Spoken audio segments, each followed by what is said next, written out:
At my baby shower, my parents left after 5 minutes. 5 minutes. That's all the time they could spare for what was supposed to be one of the most important days of my life. I watched them walk out that door, leaving me standing there in front of 40 guests, my hands trembling as I held the little pink onesie I'd been about to show everyone. The room fell silent. 40 pairs of eyes staring at me, waiting for an explanation I didn't have. If this story shocks you as much as it shocked me, please hit that like button and subscribe, because what happened next changed everything I thought I knew about my family. And trust me, you're going to want to hear how this ends. The morning started like any other Saturday. I woke up at 7, even though the baby shower wasn't until 2. My stomach was doing backflips, but I told myself it was just excitement. After all, this was my first baby. My miracle baby, as the doctors called her, after 3 years of trying and 2 heartbreaking miscarriages. I stood in front of my bedroom mirror, smoothing down the flowing pink dress I'd bought specifically for today. At 7 months pregnant, I was finally showing enough that people couldn't mistake my bump for too many carbs. The dress hugged my belly perfectly, and for the first time in months, I actually felt beautiful. "You look radiant," Jake said from behind me, wrapping his arms around my waist. My husband of 5 years had been my rock through everything. The failed fertility treatments, the losses, the sleepless nights when I wondered if we'd ever become parents. "I'm nervous," I admitted, leaning back against his chest.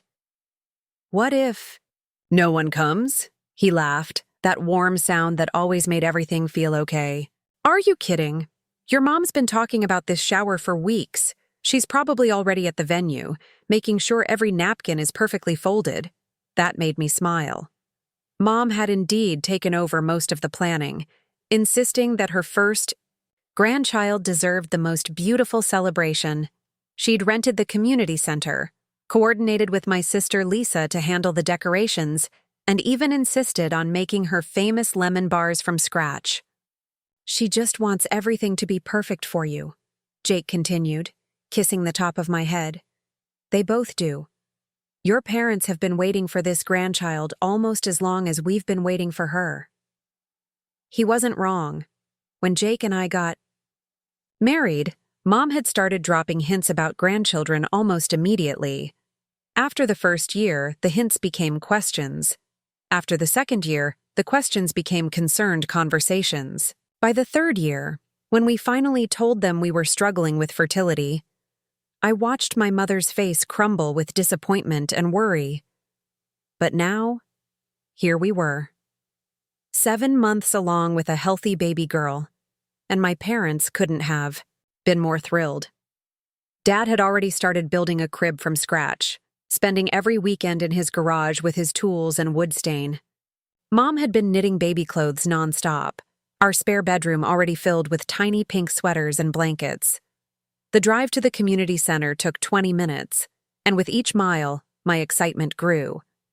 Jake held my hand the entire way, occasionally squeezing it when he caught me staring out the window, lost in thought.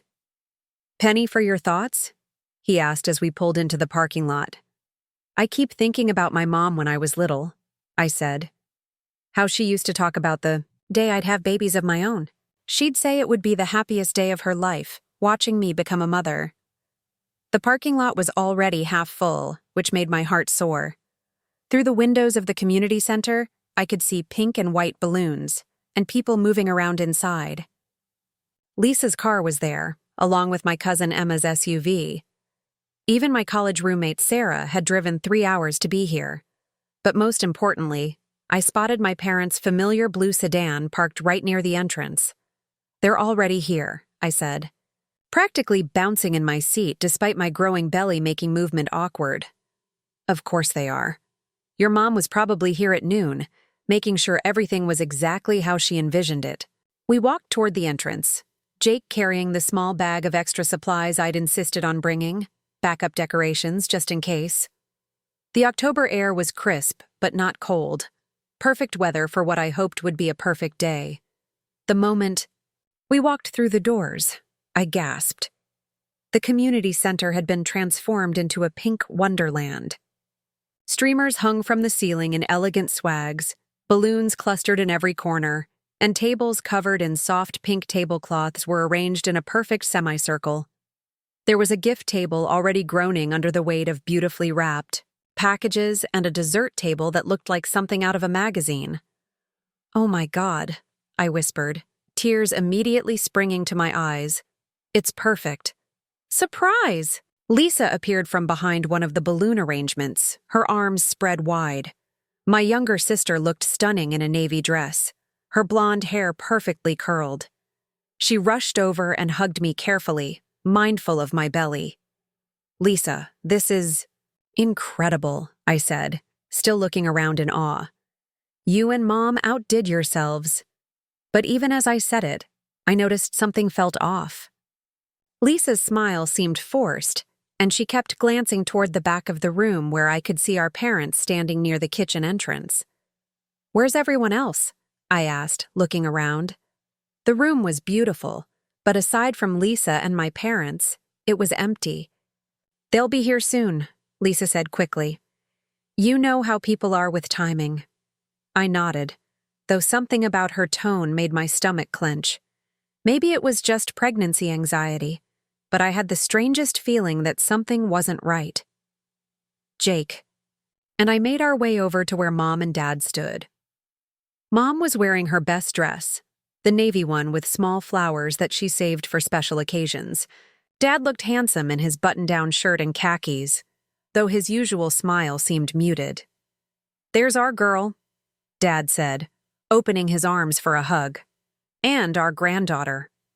I melted into his embrace, breathing in his familiar cologne mixed with the wood-stained smell that never quite left his hands. "Dad, you didn't have to get so dressed up."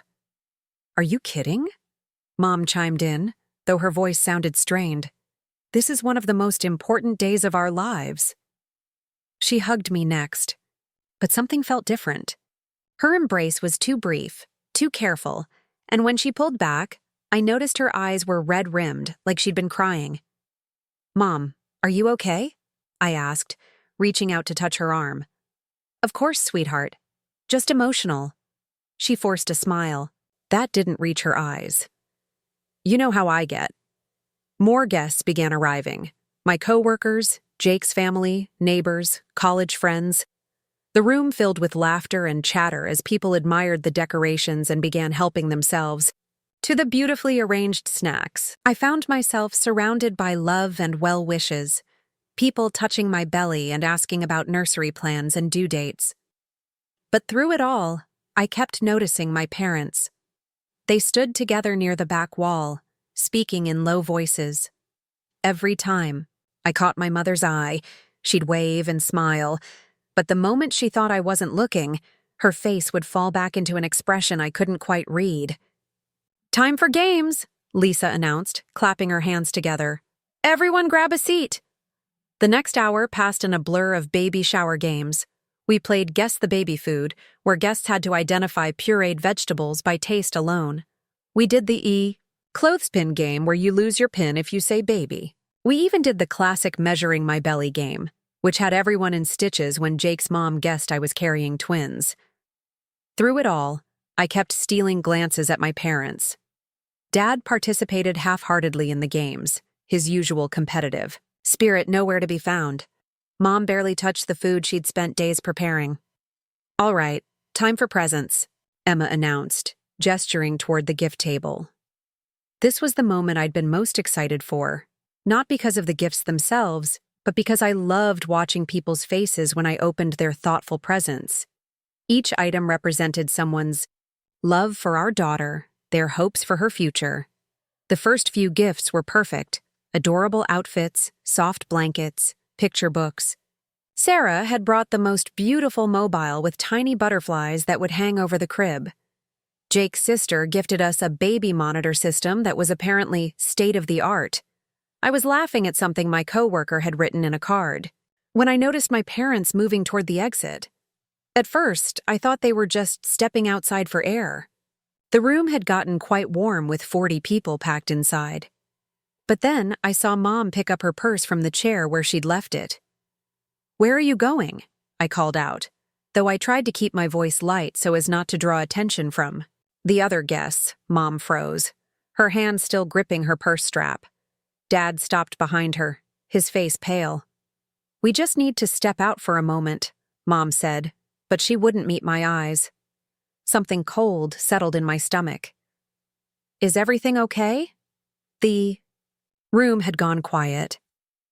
Conversations died mid-sentence as people sensed the tension that had suddenly filled the space.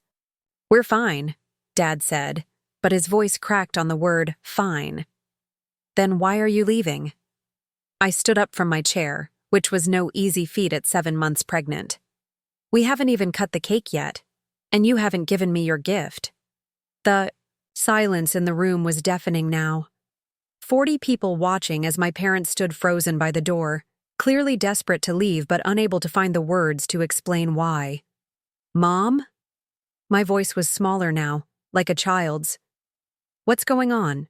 I watched as my mother's face crumpled. Tears began streaming down her cheeks, and she pressed her hand to her mouth as if trying to hold back words that were fighting to escape. "We can't stay," she whispered. "What do you mean you can't stay? This is your granddaughter's baby shower. You planned this whole thing." "I'm sorry," Dad said, his voice barely audible. "We're so sorry, sweetheart." And then they left. Just like that. My parents, who had been planning this shower for weeks, who had been dreaming of their first grandchild for years, walked out that door and left me standing there in front of everyone I cared about. The room exploded in concerned whispers. People jumped up from their seats, asking if I was okay, if they should go after my parents, if there was anything they could do, but I couldn't hear any of it. All I could hear was the sound of my heart breaking as I stared at that closed door, wondering what I could have possibly done to make the people who were supposed to love me most abandon me on one of the most important days of my life. Jake was at my side immediately, his arm around my shoulders as I swayed on my feet. "Sit down," he said gently. "Let me get you some water." "I don't understand," I whispered, my hand instinctively moving to protect my belly. "Why would they leave?" Lisa appeared on my other side, her face as confused as I felt. "I don't know," she said. "They seemed fine when they got here. Nervous maybe, but not this." The baby shower continued, but the joy had been sucked out of the room. People tried their best to act normal, to continue with the games and gift opening. But everyone kept glancing toward the door, waiting for my parents to return with some reasonable explanation. They never came back. By the time we started cleaning up, I had convinced myself that there had to be an emergency. Maybe Grandma had fallen again. Maybe Dad was having chest pains and didn't want to worry me. There had to be a logical explanation for why they would leave their pregnant daughter's baby shower after only 5 minutes. But when Jake called their house that evening, the phone rang and rang with no answer. When Lisa drove by their house, all the lights were on, and both cars were in the driveway. They were home. They were fine. They just didn't want to talk to us. That night, I lay in bed staring at the ceiling, my hand resting on my belly as the baby kicked and moved inside me. Jake slept fitfully beside me, occasionally reaching out to make sure I was still there. I couldn't stop replaying those 5 minutes over and over in my mind. The way Mom's face had looked when she was trying not to cry. The way Dad's voice cracked when he said they couldn't stay. The desperation in both their eyes as they looked at me like I was a stranger. What had I done? What could I have possibly done to make them hate me so much that they couldn't even stay for my baby shower? The questions tormented me all night. But nothing could have prepared me for the phone call I would receive the next morning. Nothing could have prepared me for the truth that would shatter everything I thought I knew about my family, my marriage, and my life. Because sometimes, the people you trust most are the ones hiding the biggest secrets. And my parents' secret was about to destroy everything. The phone rang at exactly 8:47 a.m.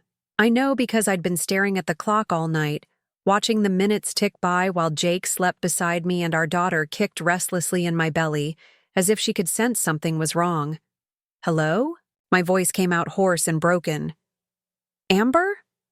It was Lisa, and she sounded like she'd been crying. "We need to talk. Can you meet me at that coffee shop on Maple Street? The one near Mom and Dad's house?" My heart started racing. "Did you talk to them? Do you know why they left? Just, please come, and don't bring Jake." The line went dead, leaving me staring at the phone with trembling hands. 20 minutes later, I was struggling out of my car in the coffee shop parking lot, my 7-month belly making every movement awkward and painful.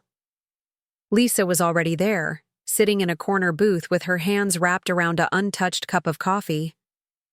When she looked up at me, her face was pale and her eyes were swollen from crying. "What's going on?" I asked, sliding into the booth across from her as carefully as possible. "Lisa, you're scaring me." She stared down at her coffee cup for what felt like forever before finally speaking. "I went to their house this morning," she said quietly. "I demanded answers. I told them they owed you an explanation after what they did yesterday." "And?" Mom broke down completely. Dad looked like he wanted to disappear into the floor. Lisa's voice cracked. "Amber, there's something they never told us. Something they've been hiding for over 20 years. My blood turned to ice. "What kind of something?" Lisa reached across the table and grabbed my hand. Her fingers were ice cold and shaking. "Do you remember when you were 5 and you got really sick? That fever that wouldn't break, and you were in the hospital for almost a week?" I nodded slowly. It was one of my earliest memories.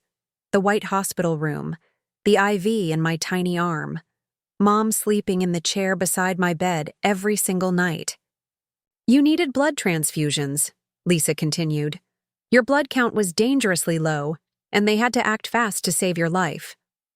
"Okay," I said, though I had no idea where this was going. "What does that have to do with—" "They tested your blood type for the transfusions," Lisa interrupted. "And that's when they found out." "Found out what?"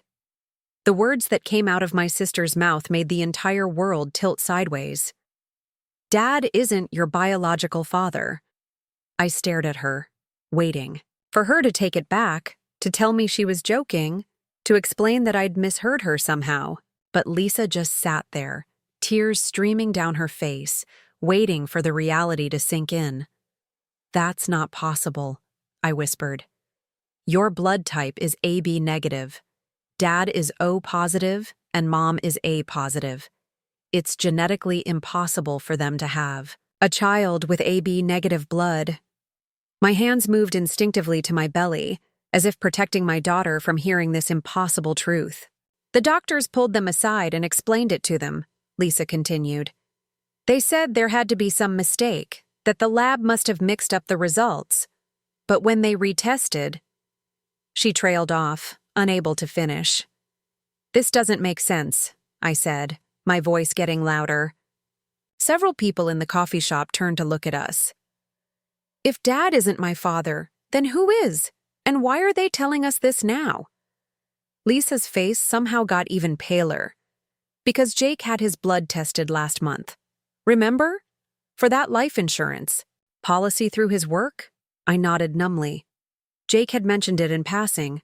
Routine medical tests required for a large policy his company was taking out on all employees.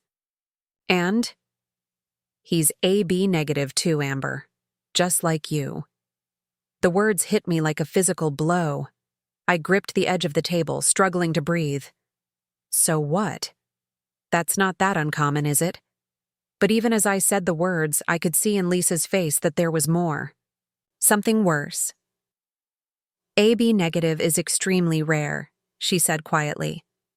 "Less than 1% of the population has it. And Mom finally told me the truth about who your real father is." My hands were shaking so violently I could barely hold them still. "Who?" Lisa closed her eyes like the words physically hurt to say. "Jake's father." The coffee shop suddenly felt like it was spinning. The sounds around me became muffled and distant, like I was underwater. I pressed my hand to my mouth, fighting the wave of nausea that crashed over me. "That's impossible," I gasped. "Jake's dad died when Jake was 12. I never even met him." "But Mom did." Lisa's voice was barely a whisper. 28 years ago she had an affair with Robert Chen, Jake's father. It only lasted a few months, but I couldn't breathe. I literally could not get air into my lungs. Jake and I were half-siblings. The man I'd been married to for 5 years, the father of the baby currently growing inside me, was my half-brother. And my parents had known this entire time. They figured it out about a year ago, Lisa continued, though her voice sounded like it was coming from very far away. Jake's mom mentioned the blood type thing at some family gathering, and Mom put 2 and 2 together. She's been carrying this secret ever since, trying to figure out how to tell you. A year! My voice came out as a strangled scream. They've known for a year and didn't tell me? They didn't know how.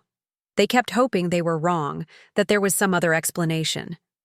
But when Jake mentioned the blood test results last month, I was going to be sick. Right here in this coffee shop, I was going to vomit all over the table. "The baby," I whispered, my hands covering my belly protectively. "Oh, God. What about the baby?" "I don't know," Lisa said, crying harder. "Now?" "I don't know what this means for her." Everything started clicking into place with horrible clarity.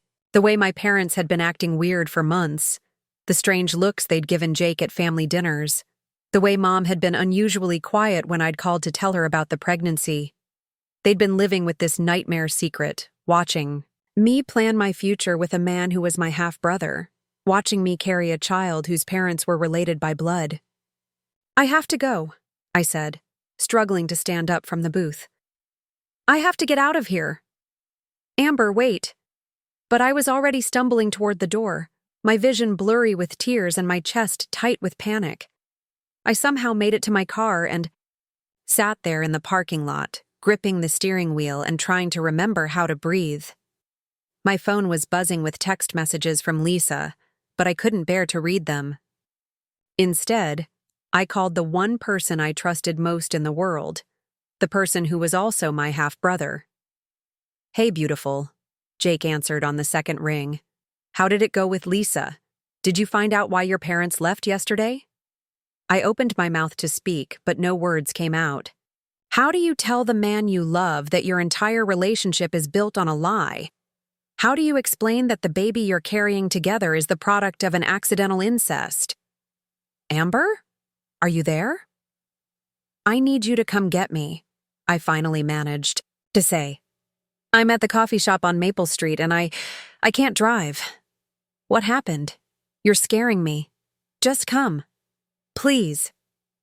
20 minutes later, Jake pulled up beside my car. The moment I saw his face through the window, concerned and loving and completely unaware that his world was about to implode, I started sobbing again. He climbed into the passenger seat of my car and immediately pulled me into his arms, as much as my belly would allow. "What happened?" he asked, stroking my hair. "What did Lisa tell you?" I pulled back to look at his face. The face I'd fallen in love with 6 years ago. The face I'd kissed on our wedding day. The face that, I now realized, had always looked vaguely familiar in a way I'd never been able to place. Because he looked like my father. My real father. "Jake," I whispered.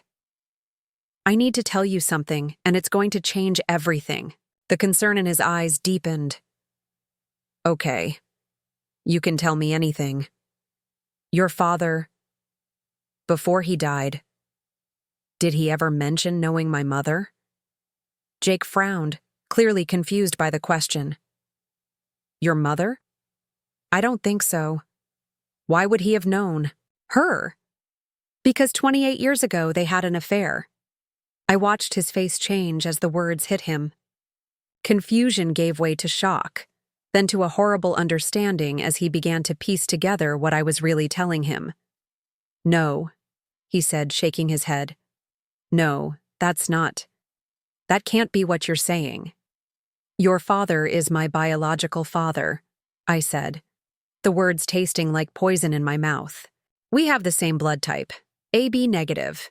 It's incredibly rare, and the timing matches up perfectly. Jake stared at me like I'd just spoken in a foreign language. That would mean... He started, then stopped. We're half-siblings, I finished. For him. And our daughter... He let go of me so suddenly it felt like being dropped from a great height. This isn't happening, he said, pressing his hands to his head.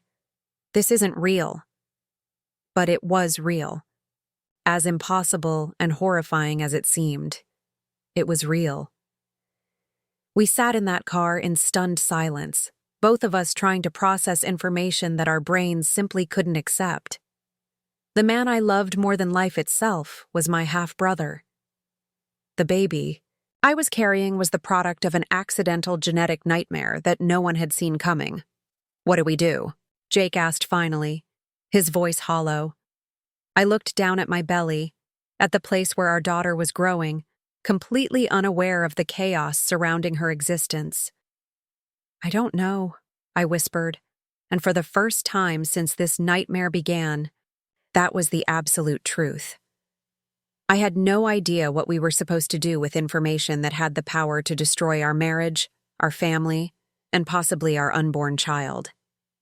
All I knew was that my parents had been right to run away from that baby shower, because some celebrations are built on lies too big to bear.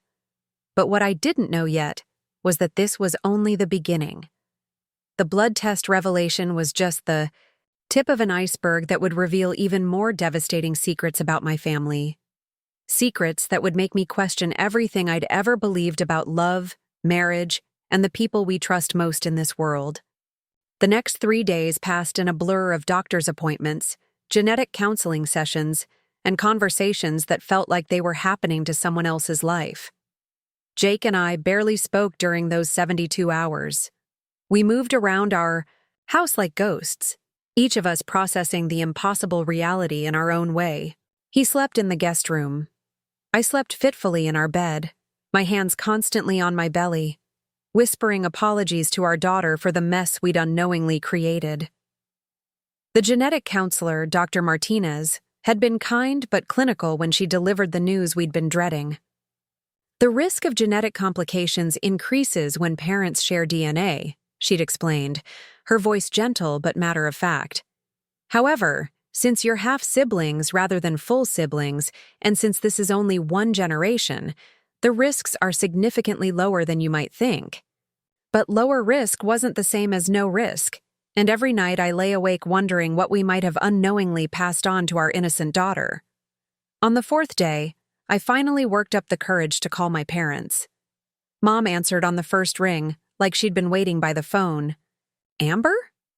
We need to talk, I said, surprised by how steady my voice sounded. All of us, today. There was a long pause before she replied. Okay, come over around 2. Your father will be here. The drive to my childhood home felt surreal. Jake sat in the passenger seat, his hands clenched in his lap, staring out the window without really seeing anything. Neither of us had spoken since we got in the car. Mom answered the door before we even knocked. She looked like she'd aged 10 years in the past week. Her face was drawn and pale, her usually perfect hair disheveled. Dad stood behind her in the hallway, his shoulders slumped like he was carrying the weight of the world. Come in, Mom said quietly.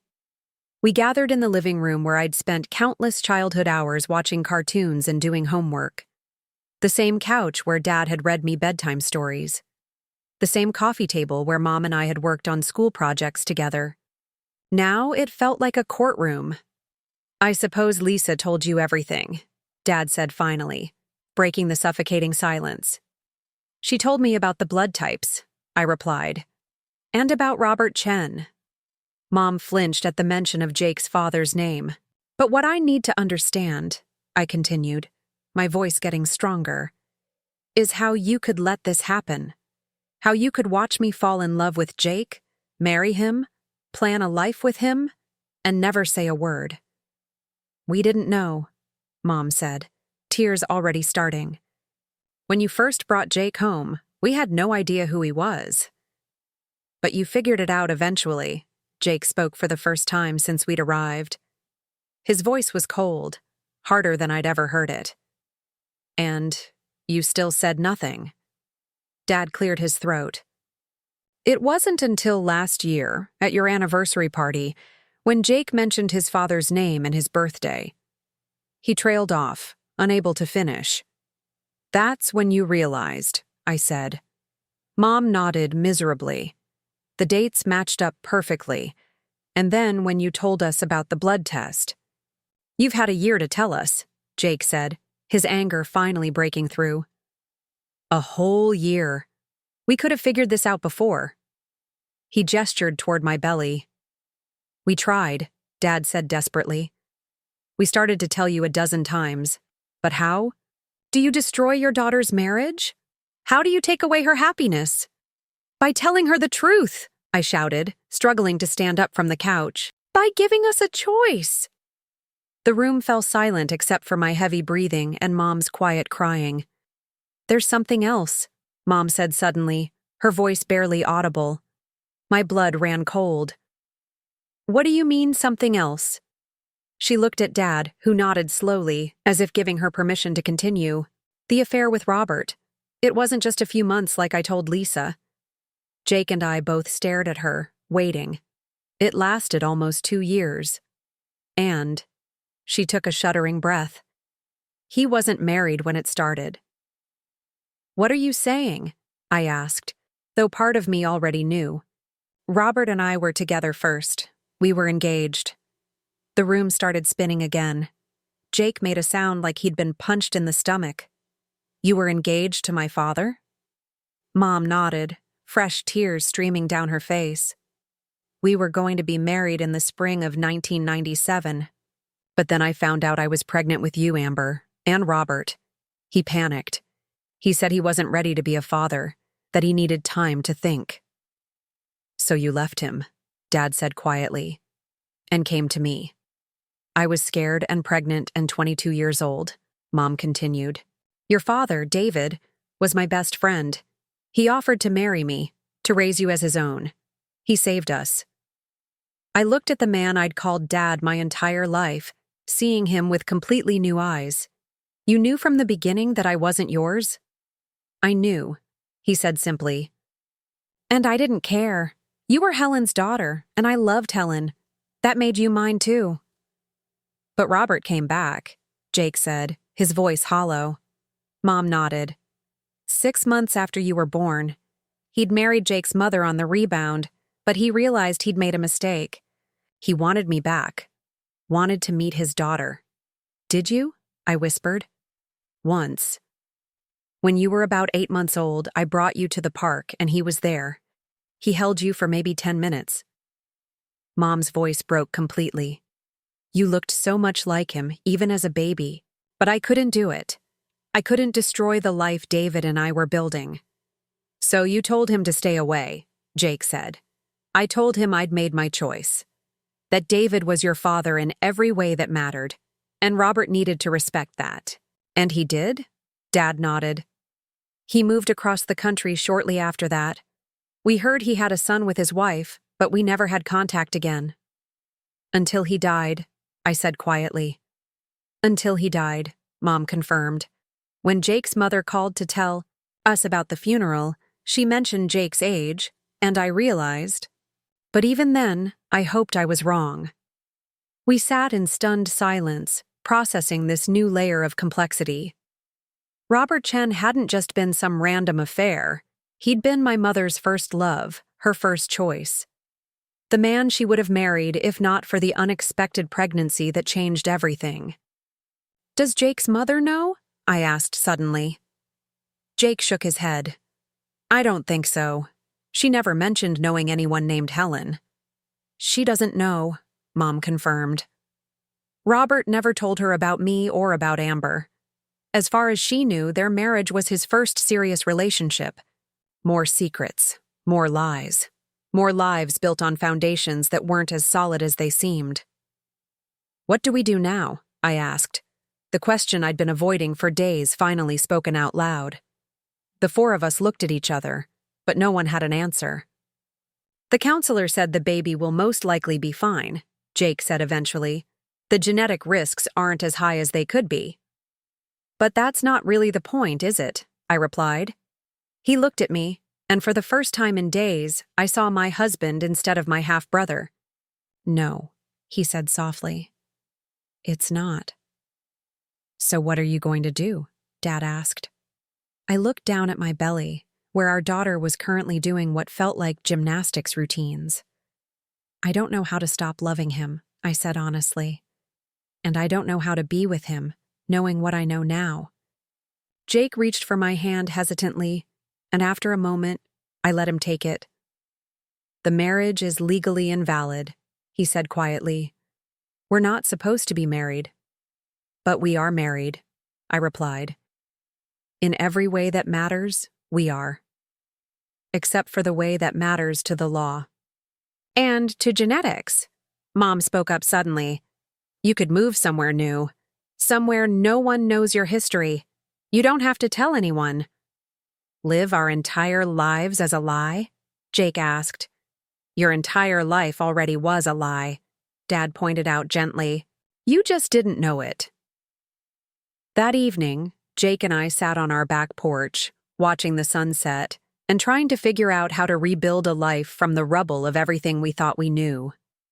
I keep thinking about that first day we met, I said. At Sarah's party. Do you remember? Jake smiled for the first time in days. You were wearing that blue dress, and you were arguing with someone about whether the office was better than Friends. You took my side.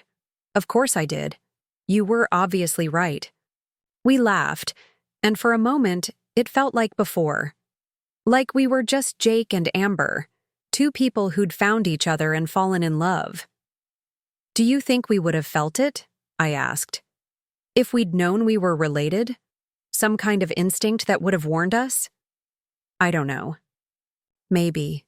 Or maybe love is just love, and it doesn't care about DNA. 2 months later, our daughter was born.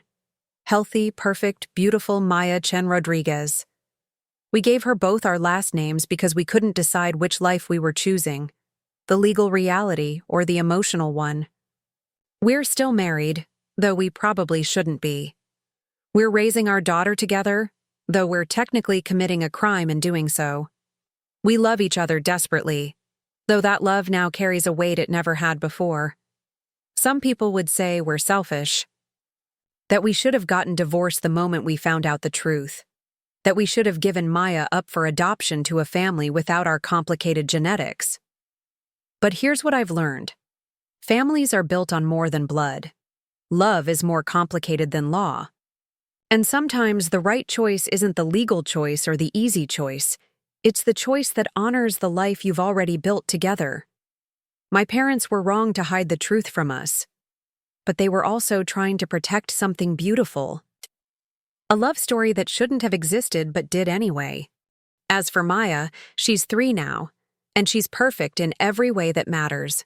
Smart, healthy, funny, stubborn, just like her father. When she's old enough, we'll tell her the truth about our family, all of it. And we'll let her decide what it means, because, ultimately, that's what family is. Not the DNA you inherit, but the love you choose to give and receive every single day. And despite everything, the secrets, the lies, the genetic impossibilities, I choose Jake every morning when I wake up. And he chooses me. Maybe that makes us criminals. Maybe it makes us wrong, but it also makes us family. And sometimes, that's enough.